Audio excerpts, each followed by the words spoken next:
Hello and welcome to my Game Week 7 team selection video. We're coming off the back of a green arrow, so things are positive on the channel at the moment. We are going in the right direction. In this video, I'll be recapping how my team did, where we currently are in the ranks, and then I'll be discussing 3 possible transfer options. So do let me know in the comments what your favourite one is, and then I'll be going through my draft team selection. So let's get straight into it. I have finally got my first green arrow of the season, which is long overdue and hopefully the first of many. I don't know whether that's too optimistic to say at this point, but I got 82 game week points and now I'm on a total of 364 points. It's taken me back into the top 2 million, so I'm at 1.7 million. If we can carry on this trajectory, I'll be very relieved because it's been hard getting red arrow after red arrow.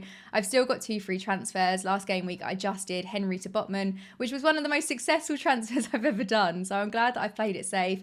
I rolled the other one, so I've got 2 in total for this game week, and it's very good timing because I do seem to have a couple of injuries on my team. But looking back at how I did in game week 6, Anana kept a clean sheet finally, which is very, very welcome news, so I got 7 points from that. Coming into the defence, Estupiñán 6 points and he got an assist. I actually went to the Brighton game and I vlogged about it. You can see that in the link in the description below. The first half, Brighton were looking absolutely shocking. They were lucky to equalise going into half time, and then the second half they were just a completely different team. But Estupiñán got an assist, so he's getting those attacking returns again. I was really hesitant about bringing him into my team at the start of the season, and now he is one of the best transfers. He feels like, I know Trippier has just had an incredibly good week, but he feels like the Trippier of this season, because last season he was very much a set and forget, and I feel as though that's what I've now got with my Brighton defender. And then Matty Cash, 6 points, kept a clean sheet against Chelsea. I'm torn with this one because I was hoping Chelsea would at least score. Nothing happened. I got criticism. I did the FPL Juice live stream last week, which was so much fun. I'll leave a link in the description below. I saw some familiar faces or familiar names in the comments, and it was really nice that some of you came over, so thank you so much for the support on there. But I got some criticism that I was benching Chilwell. Obviously, I'm a Chelsea fan and I had no faith in us. But I turned out to be right. And it's not the best feeling, even though I did get points on my FPL team. It was a win-win. I thought, well, either Chelsea will win, so I'll be happy about that, or I'll get the clean sheet points. Still hasn't helped me much. But Chelsea did win the Carabao Cup against Brighton on Wednesday. So hopefully onwards and upwards for the team. But I'm glad that I benched Chilwell. And then Botman, what a transfer. Newcastle 8-0 against Sheffield United was a crazy game. I wish I was watching it live. Unfortunately, I was driving back from Brighton at the time. But the Newcastle defenders just all looked great. Trippier, Botman and Burn all getting attacking returns. I did discuss the fact that I wanted to bring in Trippier, but I just couldn't afford him. So it was one of those bittersweet. I was glad at least Botman did get a goal. But it was a bit painful that I didn't go for Trippier. But we move on. There are plenty more weeks to get in players that are going to have massive hauls. And then the midfield, Maddison, 2 assists and 1 bonus point in Spurs' 2-2 draw against Arsenal. I knew that there were going to be goals involved in that game. The North London derby is always a massive one. But I'm pleased that Maddison had involvement in both goals. He is, again, one of my favourite transfers that I've brought in so far this season. Rashford and Eze, we may as well just lump them together because they both just got 3 points. They got the clean sheet point, which is great. But Rashford against Burnley, I really thought that he was going to get a goal. I was watching the game in a pub and it was a really frustrating one as a Rashford owner. Obviously, Fernandes got a goal, so hats off to you if you've held on to Fernandes this long. I was expecting some involvement from Rashford, and I did advise people to take out Fernandes over Rashford. I don't know, they're neck and neck at the moment. I wouldn't advise having both, but I'm going to hold on to Rashford potentially for a little bit more, but Man United are just not looking very strong at all.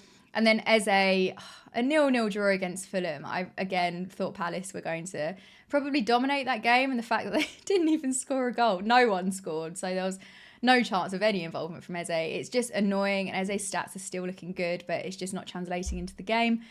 So I don't think Eze is going to last much longer on my team. And then ending on a high. This is like one of those sandwiches where you do the positive, then the negative, then you end on a positive.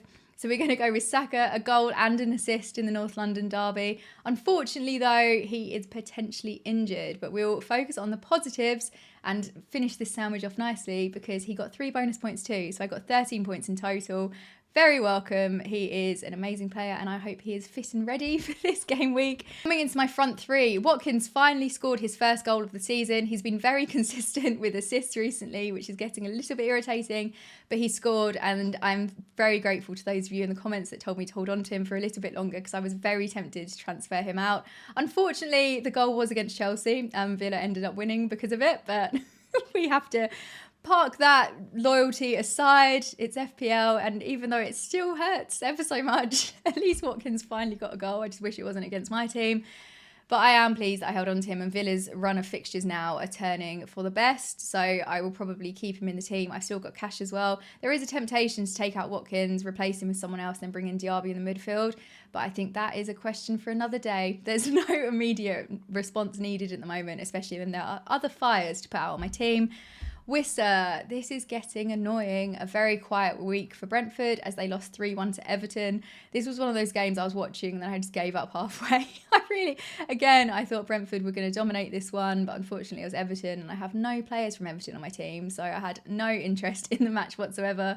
But yeah, Brentford lost 3-1 and unfortunately Wissa had nothing to do with the one goal that they did score. And then Haaland, captained him, he scored against Forest. I did think there were going to be more goals in this game, but Forest did well, they were defending well. So it was only 2-0 and Haaland got one of the goals, so 6 points in total. Obviously captained him, which took me to 12. Then my bench, we have no real disasters to be honest. Goes in nicely about Turner, obviously conceded, so only 1 point. Chilwell did another cameo, slightly longer this time. I think it was about 28 minutes, but he picked up a yellow card again, so 0 points for him. Saliba only 1 point, and then Gibbs White only 1 point. So the benching decisions have gone in my favour for the last couple of weeks, and I'm worried my luck's going to run out. So far, so good. So coming on to my transfer thoughts for game week 7. My first person to transfer out, I think, is going to be Chilwell. He's been benched for 2 Premier League games in a row. He did start in the Carabao Cup, and I do think there's a higher likelihood that he's going to start in this game week with Gusto being out. But I think it's a bit of a risk. And whilst I do really want to keep him for Fulham, he also came off injured, and I don't know whether he's going to be fit enough for this weekend. So everything's kind of pointing against Ben Chilwell at the moment. He hasn't been looking that strong. Chelsea as a team have been looking quite poor.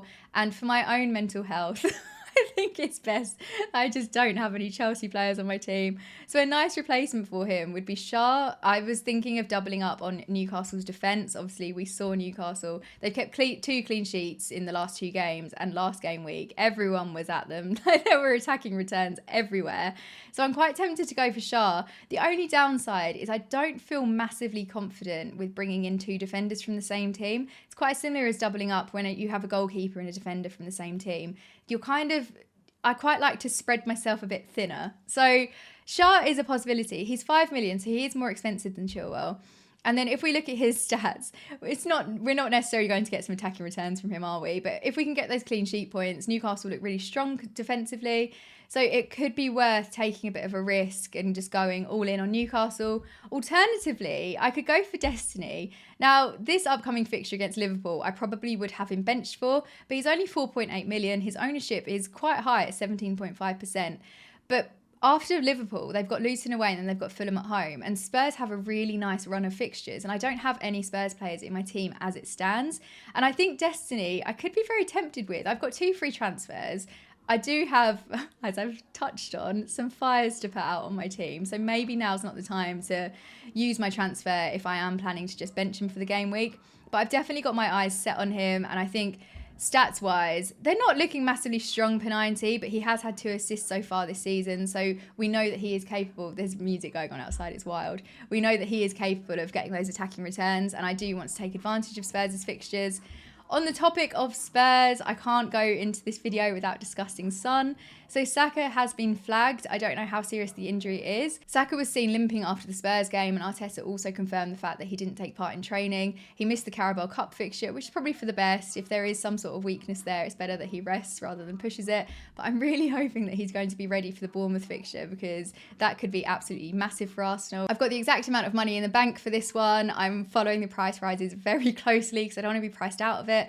But I don't know. There's part of me that thinks Saka's going to be fine. And with Son playing Liverpool, again, I can probably see him scoring. But I think Saka against Bournemouth is my preferred fixture over that one. So that is one to wait and see. My next transfer option would be Eze to Ward-Prowse. This won't come as a surprise to a lot of you. Eze has been really disappointing for me this season. He's only scored 1 goal so far, and looking at the upcoming fixtures, it doesn't seem likely that he's going to be able to get any goals in anytime soon. They've got Manchester United away, then they have got Nottingham Forest at home, but Forest defensively look much stronger, and Newcastle away. So I don't think this is ideal. It's not a great fixture run, is it? In contrast to this, Ward-Prowse this game week has Sheffield United, then they've got Newcastle, then they've got Villa, but Ward-Prowse at 6.3 million is one that I wouldn't be too fussed about benching. He is looking very strong so far this season, and he's had 2 goals and 3 assists. And with the Sheffield United fixture coming up, we saw what Newcastle were able to do to them with the 8-0 win. Hopefully the same will happen. I'm sorry if you're a Sheffield fan, but I'm hoping that the same will happen with West Ham. So that takes me to my draft team selection for this game week. I'm planning to only use 1 free transfer. There are fixtures on the pitch, let's just ignore those. I'm planning to only use 1 free transfer. I'll still have 0.6 million in the bank. I'll do Eze to Ward-Prowse. I obviously do have 3 players that are flagged. If I do go for Shah, at least that'll give me the Newcastle coverage if Botman's out. Maddison and Saka, I'm going to risk it because I wouldn't be too disappointed if I have Gibbs White come on instead, or Cash or Chilwell. To be honest, I am toying between all of them. I'd be quite tempted if I still had Eze to bench Eze and bring in Gibbs White instead. So having Gibbs White first on the bench, not too fussed about it, but we will hope that Maddison, Saka and Botman are all fit and healthy enough to play. But it's not the end of the world if I do end up having to use my bench. Do let me know in the comments if you agree with my team selection or if you preferred any of the other transfers. And best of luck for the game week. I will see you in the next video.